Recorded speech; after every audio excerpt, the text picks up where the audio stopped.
آج کے دور میں ضرورت ہے لا الہ الا اللہ کے آوازے کو پھر ویسے بلند کیا جائے جیسے بلال نے مکے کی گلیوں میں کیا تھا۔ حیدرآباد کے ایک مولوی صاحب کا جملہ سناؤں، وہ کہتے ہیں مجھے کوئی مولوی چیلنج کرتا ہوں میں، مجھے کوئی پیر فقیر کوئی مولوی کسی جماعت کا بڑا گارنٹی دے دے کہ میں بخشوا لوں گا، میں بریلوی فرقہ چھوڑ کے تمہاری جماعت میں شامل ہو جاتا ہوں، کوئی مجھے یہ کہہ دے کہ ہمارے گروپ میں آ تیری بخشش ہو جائے گی تو جنت میں جائے گا، میں تمہارے گروپ میں آنے کے لیے تیار ہوں۔ کہا اگر نہیں کوئی گارنٹی نہیں دے سکتا تو پھر سنو میں کہتا ہوں ہماری جماعت میں آؤ، ہماری جماعت میں آؤ گے پیر جیلانی بخشوا لے گا، غوث اعظم بخشوا لیں گے، غریب النواز بخشوا لیں گے، آؤ سارے بریلوی ہو جاؤ، مجھ سے جنت کے ٹکٹ لے جاؤ۔ ہمارے یہ بڑے بڑے پیر قیامت کے دن اللہ کے سامنے کھڑے ہو کے اپنے مریدوں کو چھڑوا کر جنت میں لے جائیں گے۔ انا للہ و انا الیہ راجعون۔ تمام جماعتوں کے مولویوں اور ملاؤں سے میری گزارش ہے، میرا چیلنج ہے، اگر تم یہ مجھے تمامیت دے دو، مجھے اس بات کی ضمانت دے دو کہ جب میں مر جاؤں گا تو تم میری بخشش کراؤ گے، تو میں یہ جماعت چھوڑ کے تمہاری جماعت میں آنے کو تیار ہوں۔ مجھے اب کوئی حدیث کی بھی ضرورت نہیں ہے، کوئی قرآن کی ضرورت نہیں ہے، تم تو بھی حدیث قرآن پوچھے، میں کچھ بھی نہیں پوچھ رہا۔ ایک ضمانت دے دو، احمد نقشبندی تو آ جا، ہم تیری بخشش کرا دیں گے۔ احمد نقشبندی صاحب آپ آ جائیے ہماری جماعت میں، ہم آپ کی ضمانت لیتے ہیں، ہم آپ کو جنت میں بھجا دیں گے۔ کوئی جماعت کا مولوی اور ملا مجھے اس بات کی ضمانت دے دے میں اس کی جماعت میں آنے تیار ہوں، نہیں دے سکتا تو آ جائے سنت میں ضمانت دیتا ہوں کہ تو ادھر آ جا، غوث اعظم بخشانے کو تیار ہے، غریب نواز بخشانے کو تیار ہے، بابا شمس الدین بخشانے کو تیار ہے، اور کوئی بھی تیرا دامن نہ کھانے تب فاطمہ کے پاپا تو ہے ہی ہے۔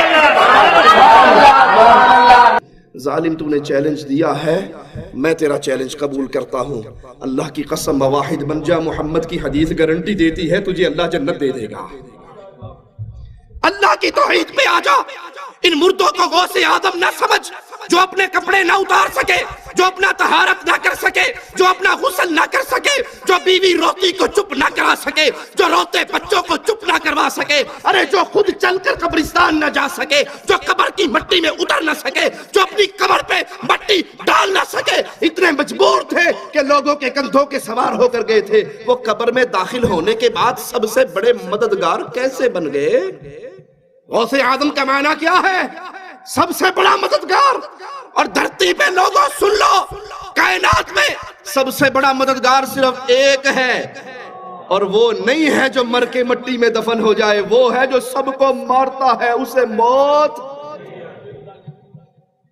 تم کہتے ہو ہمارا بابا انڈیا کا غریب نواز ہے، ارے اللہ کی قسم کائنات میں غریب نواز دو نہیں ہے، غریب نواز ایک ہے۔ اگر تمہارا یہ بابا غریب نواز ہے تو اللہ کو کیا کہو گے؟ ہم کہتے ہیں اللہ غریب النواز ہے۔ کیسے؟ دلیل مانگو ہم سے۔ وہ مالی کہتا ہے انتم الفقراء، تم سارے غریب ہو، تم سارے فقیر ہو، تم سارے منگتے ہو، نبی ولی علی غوث قطب جو تم نے بنا رکھے ہیں، اپنے بزرگوں کو نام دے رکھے ہیں غوث و قطب کے، سنو یہ سب اللہ کے در کے فقیر ہیں، سوالی ہیں، منگتے ہیں۔ غوث اعظم غریب النواز، بندہ نواز، بندہ پرور، داتا اپنے عرش پہ ہے، وہ دھرتی میں دفن نہیں ہوا۔ تم کہتے ہو ہمارے بابا جی چھڑا لیں گے، اور یہاں محمد کریم صلی اللہ علیہ وسلم لخت جگر فاطمہ سے کہتے ہیں بنتی فاطمہ، بیٹی عمل کرنا، لا اغنی عنکی من اللہ شیئا۔ فاطمہ اگر رب نے پکڑ لیا تو محمد کی لخت جگر ہونے کی وجہ سے چھٹکارا نہ ہوگا، عمل کرنا۔ اگر اللہ نے پکڑ لیا میں تیرا بابا تجھے چھڑا نہ سکوں گا۔ یہ وہ راستہ ہے شرک کا جس پہ چل کے آج لوگوں نے گارنٹی دے دی لوگوں کو کہ جاؤ ہماری جماعتوں میں آ جاؤ، ہمارے سلسلوں میں آ جاؤ، ہماری پیری فقیری پہ آ جاؤ، ہمارا دم بھرتے رہو، نذرانے سالانے چندے ہمیں دیتے رہو، جو مرضی کرتے رہو، ہمارے پیر صاحب نے تمہیں بخشوا لینا ہے۔ تمہارے سارے پیر اکٹھے ہو جائیں تو محمد کے ایک صحابی کے برابر ہو سکتے صلی اللہ علیہ وسلم؟ تم تو کہتے ہو یہ جنت میں لے جائیں گے، یہ خود جنت میں جائیں گے یا نہیں جائیں گے اس کی ان کے پاس کوئی گارنٹی؟ یہ جنت میں جائیں گے یا نہیں؟ جس امام کو ہم مانتے ہیں، جس امام کو ہم مانتے ہیں، جس کو ہم نے امام اعظم کہا، قائد اعظم کہا، رہبر اعظم کہا، اللہ کی قسم اس کی گارنٹی ہے جب تک محمد دروازہ نہ کھلوائے جنت کا دروازہ کوئی اور کھلوا نہیں سکتا، جب تک میرے آقا جنت میں نہ جائیں کوئی اور نبی جا نہیں سکتے، جب تک مصطفیٰ کی امت نہ جائے کسی نبی کی امت جا سکتی صلی اللہ علیہ وسلم۔ یہ گارنٹی صرف اہل الحدیث کے پاس ہے، وہ جنت کھلوائے گا، جنت میں پہلا قدم محمد کا لگے گا صلی اللہ علیہ وسلم۔ تمہارے امام جائیں گے یا نہیں جائیں گے اس پہ کوئی ثبوت اور گارنٹی موجود